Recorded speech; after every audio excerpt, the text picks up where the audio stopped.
Hi everyone, the mega studio rebuild continues. This video we're looking at plastering, recabling, running draw cables, power.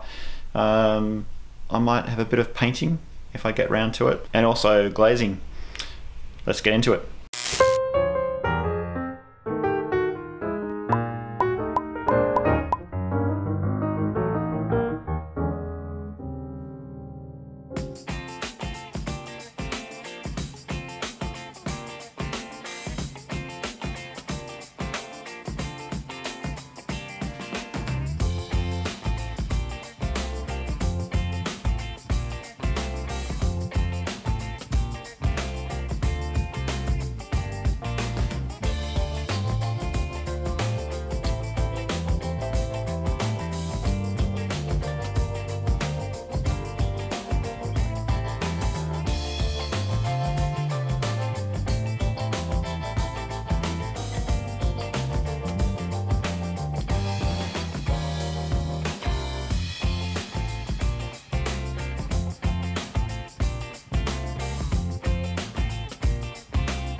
So this is a perfect situation for a Japanese pull saw. It's essentially a blade where the teeth are in the reverse direction to a normal saw. So cutting the top frame of that door, there's no way I could actually fit a normal saw blade into it.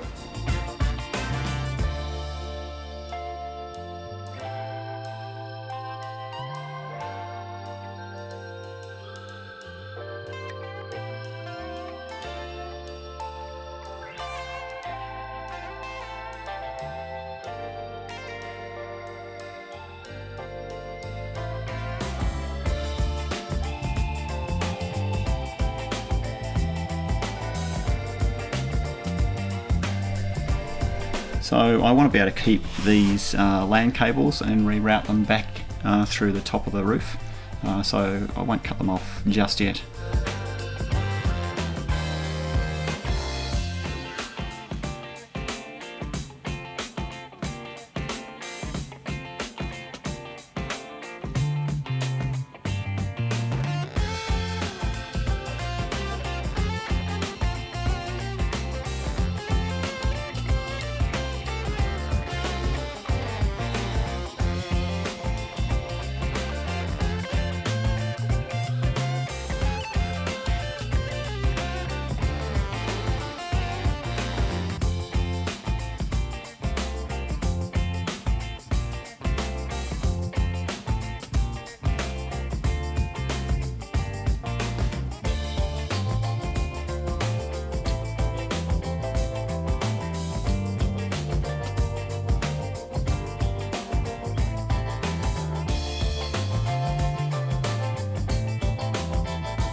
So I ended up putting in 7 GPO outlets because you can never have too many GPOs. So that means I'll have 7 double power points. The next thing is put up the drywall.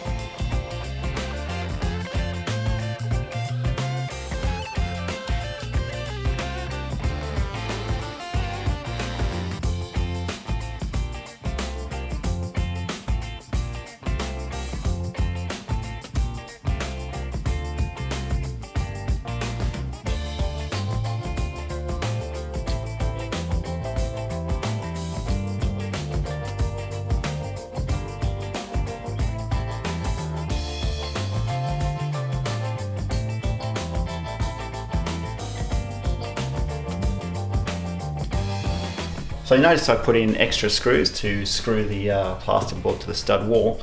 The reason for this is I don't want to have any drumming, so any sound waves that come from the other side are probably going to be hitting the plasterboard and making it vibrate. So this will make it even more secure and reduce the noise.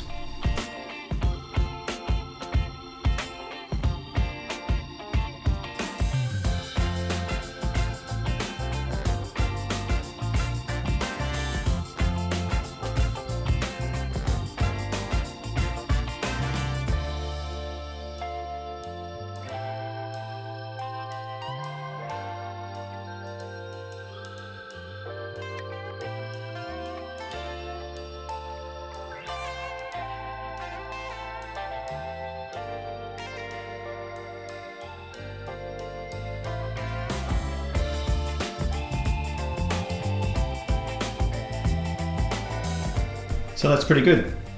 7 double power points.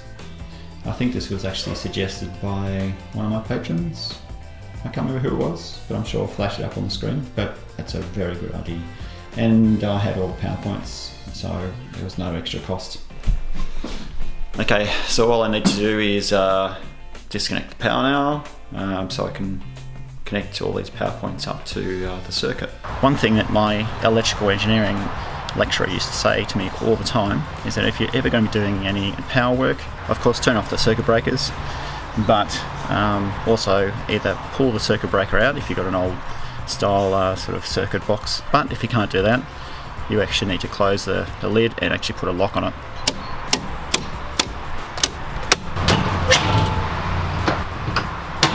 So this means that no one is ever going to accidentally turn the power back on again for you. So for all the Ethernet ports, I picked up on eBay for about 50 bucks, a whole lot of Ethernet ports. So I got a chrome block and a whole stack of these things. So these were from a rip out of an old warehouse, I think it was. So I mean, this is pretty good. And not only that, I got these about 10 years ago, I think it was.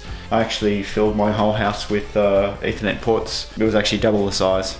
I think I need to decide how many Ethernet ports to put in. So I reckon 21 Ethernet ports should be fine.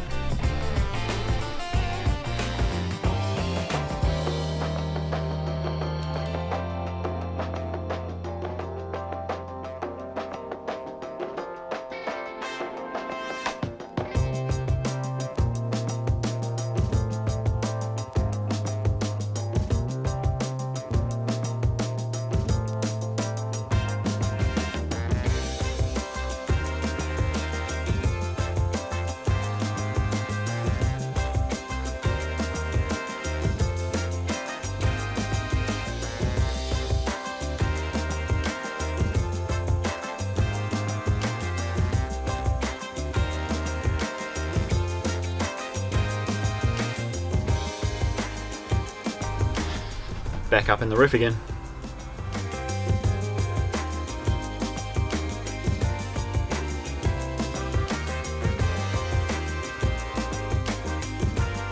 Things get out of control pretty quickly when you've got 21 Ethernet cables. So whenever you're doing any major sort of cabling, it's very important to label everything. There's a whole bunch of cables here. Had I not labeled anything, I would have no idea which one was which.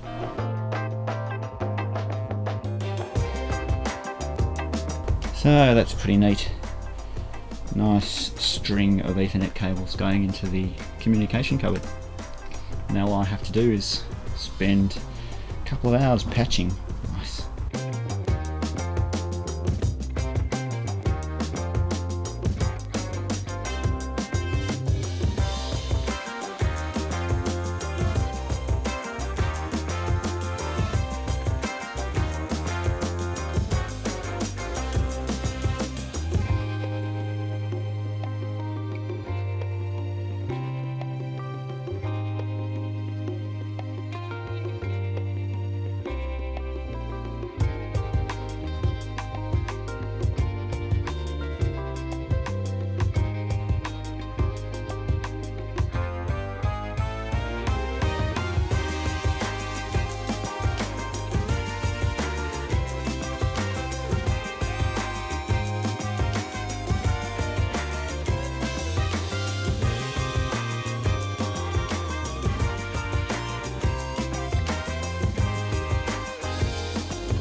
So as I was about to put in all the plasterboard, I suddenly realised I want to be able to add a snazzy little display as a backdrop when I'm recording like weekly roundups or whatever. So I need to run some draw cables all the way around.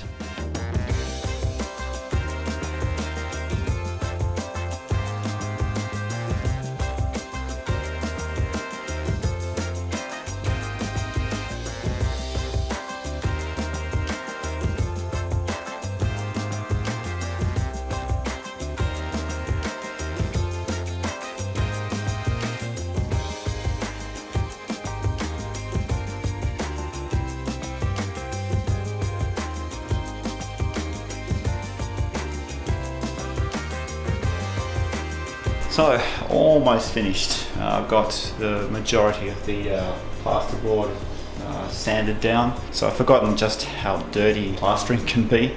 There's just dust everywhere, and you can't use a normal vacuum cleaner to suck things up because the plaster dust is so fine, it just goes right through the bag and all the filters. So you can destroy your vacuum cleaner that way. Anyway, I've got one glass panel up temporarily, just to avoid getting all the plaster dust through the rest of the studio. Once I've finished sanding, I'll paint it all up, and then getting onto the real stuff, the non-building stuff, the really good stuff.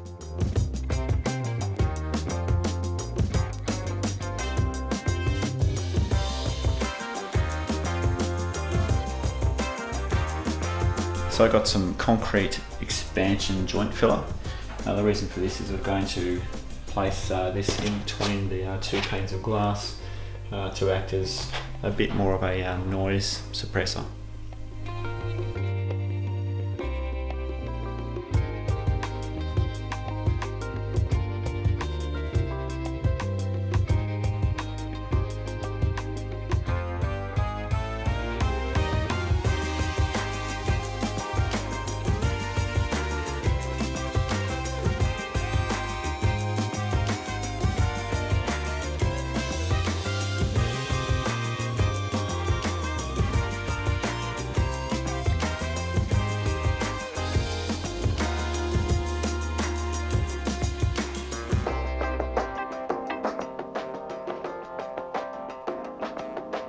I tilted the front window slightly up, which is a bit of a mistake.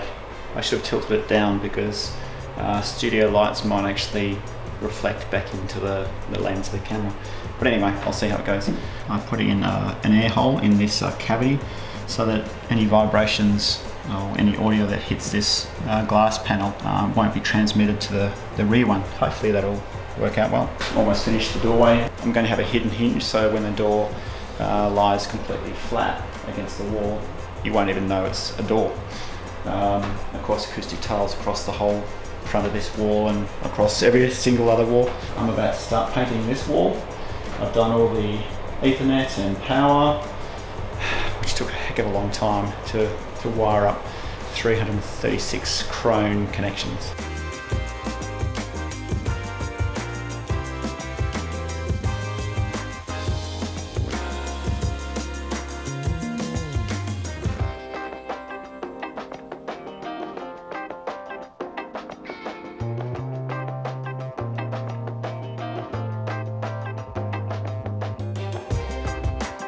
So this was the longest 2 weeks. Unfortunately, I had a bit of contract work for the first week, which tied me up a fair amount.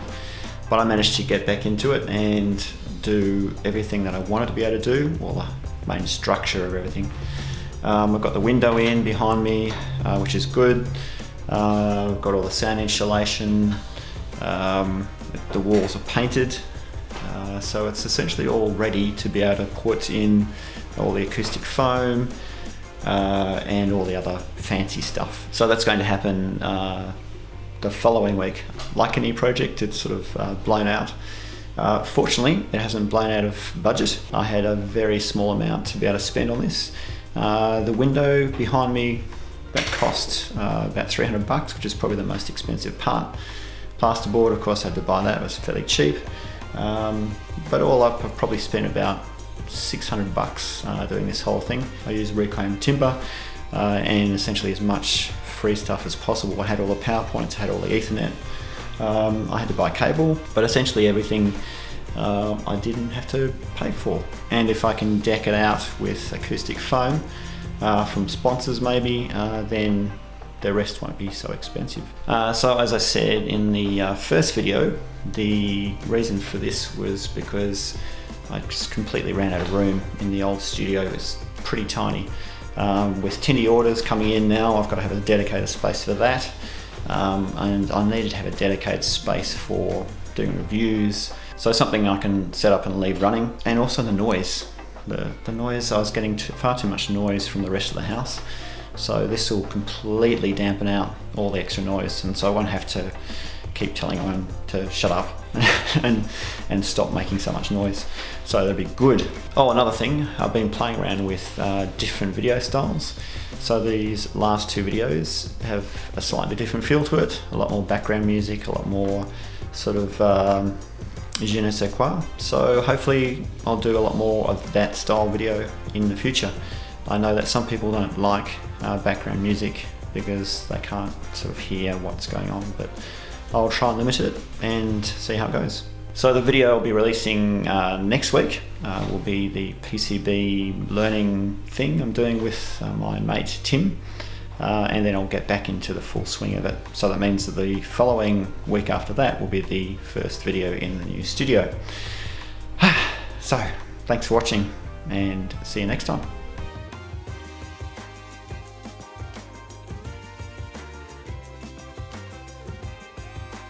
So just to give you an idea of how much plaster dust gets everywhere.